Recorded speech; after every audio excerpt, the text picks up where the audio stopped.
এরকম একটা কুলাঙ্গার ছেলেকে জন্মের পরে লবণ খাইয়ে মেরে ফেলো। থাক মা, শত হলেও আমার ছেলে, তাকে আমি কোনো সময় অভিশাপ দিতে চাই না মা।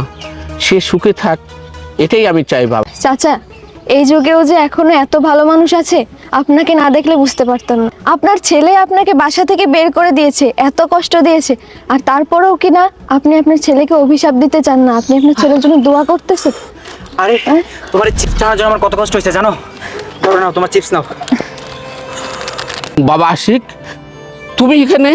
আরে বাবা মানে কে আপনার বাবা? হ্যাঁ বাবা আশিক, তুমি নিজের জন্মদাতা বাবাকে চিনতে পারতেছ না বাবা? আরে আজব তো, তোর মতো ছোট লোক ভিক্ষুক কি করে আমার বাবা হয়? হ্যাঁ আরে থামো তো, কি হচ্ছে এসব? আমি তো কিছুই বুঝতে পারতেছি না আশিক।